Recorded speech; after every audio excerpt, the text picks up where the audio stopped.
Namaskar children. We are doing the revision of chapter number 2 and today's topic for the revision is partnership. We have already done this topic and you know that it is a little bit lengthy topic and as well as very important. So here we go. First we start with the definition. So according to the Indian Partnership Act 1932, it defines the term partnership as the relation between persons who have agreed to share the profit of the business carried on by all or any one of them, acting for all. So it is an association of two or more individuals who agree to pursue business activity for a common objective. They provide capital investment, pool in their specialized skills and agree to share the risk while working with utmost good faith. Now here we see that what are the different features of partnership. The first one is number of partners. So the minimum number of persons needed to start a partnership firm is 2. And if we talk about the maximum numbers, so according to the section 464 of the Companies Act 2013, maximum number of partners in a partnership firm can be 100, subject to the number prescribed by the government. But as per the rule 10 of the Companies Rule 2014, this is the amendment, at present the maximum number of members can be 50. So minimum 2 members and maximum 50 members can be there in a partnership firm. The next feature is formation. Partnership comes into existence through a legal agreement. The agreement contains the terms and conditions governing the partnership firm. The business must be lawful and profit seeking. For example, two friends decided to start a coaching center to train less privileged students for engineering entrance exam for free. So this charitable work is not partnership form of business as there is no profit motive. But if they teach for money and share the earnings, then it would be a partnership business. The next is liability. The partners of a firm have unlimited liability. The partners are jointly and individually liable for payment of debts also. Jointly, each partner contributes towards business liabilities in proportion to their share in business. So, if required, a partner may individually have to pay for business liabilities more than others, but the excess paid can also be recovered from other partners as per the terms defined in the partnership agreement. The next is risk bearing. The partners bear the risk involved in running a business and the reward comes in the form of profits which are shared by the partners in an agreed ratio. However, they also share losses in the same ratio if the firm incur losses.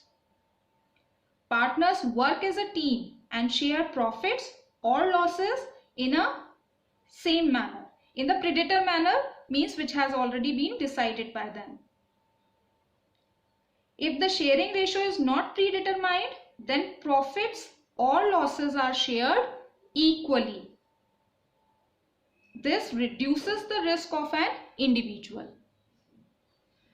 The next feature is decision making and control. Decisions of partnership firm are generally taken with mutual consent. Thus, the activities of a partnership firm are managed and controlled through the joint efforts of all the partners. Partners with mutual consent take all the decisions related to the running of the business, and they share the responsibility of decision making and controlling of day-to-day business activities. So the business is managed with efforts of all the partners, making control effective and efficient. The next feature is continuity. Death, retirement, insolvency, or insanity of any partner can bring an end to the business. However, the remaining partners may, if they so desire, can continue the business on the basis of a new agreement. Continuity of partnership business depends upon the terms agreed upon amongst partners at the time of its formation. Continuity of partnership business may be limited to the time period or any change in the constitution of partnership. If the remaining partners desire, in this situation, the partnership business may continue under the new agreement. The next feature is mutual agency. Now first here we see that what is the meaning of this term. It means that each partner is the owner as well as the agent of the firm and agent to other partners. So the business responsibilities in partnership are either shared by all or undertaken by one of them on behalf of all. So every partner is both an agent and a principal. He is an agent of other partners as he represents them and thereby binds them through his acts. He is a principal as he too can be bound by the acts of other partners.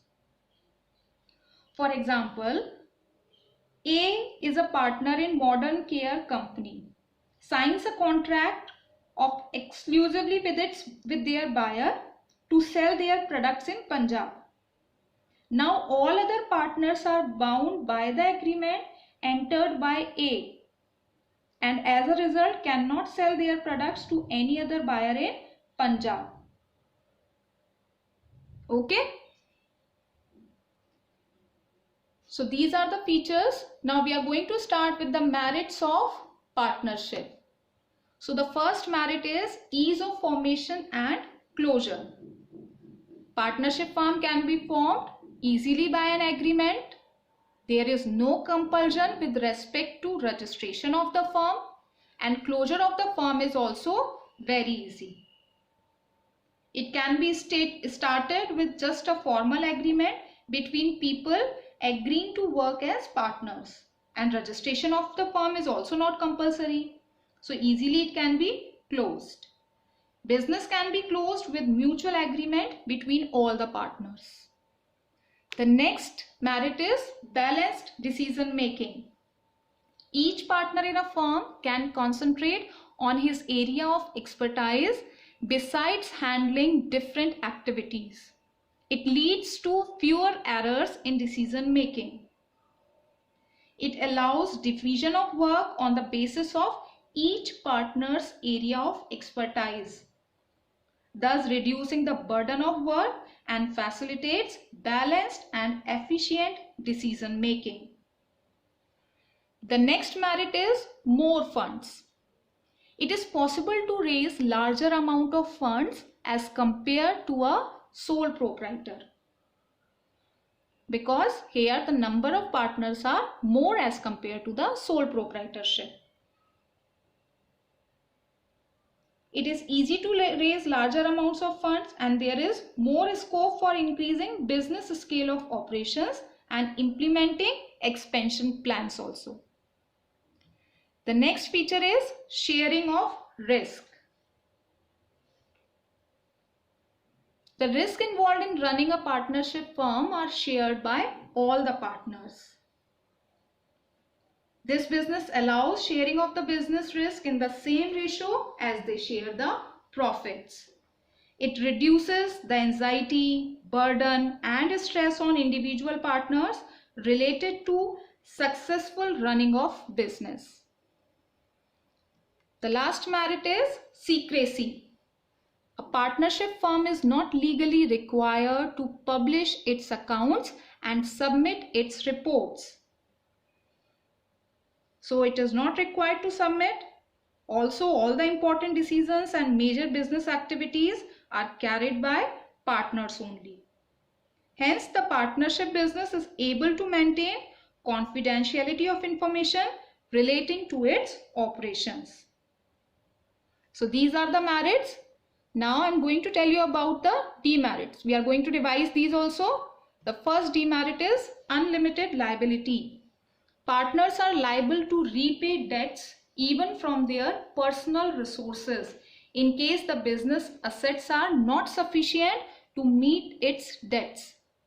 So the liability of partners is both joint and several.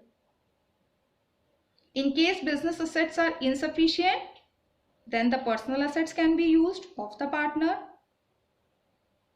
And the liability of each partner is both joint and several, means that though all partners are liable to pay off business liabilities, but if other partners are unable to do so, then the partner who is having sufficient personal assets has to pay off all the debts. Unlimited liability is a greater drawback for a partner who has comparatively more personal wealth than other partners. The next demerit is limited resources. As there is a restriction on the number of partners, contribution in terms of capital investment is usually not sufficient to support large-scale business operations. As a result, partnership firms face problems in expansion beyond a certain size. Limited investment cannot support the large-scale operation. Okay, so because of the limited resources, partnership business cannot grow. Next one is possibility of conflicts.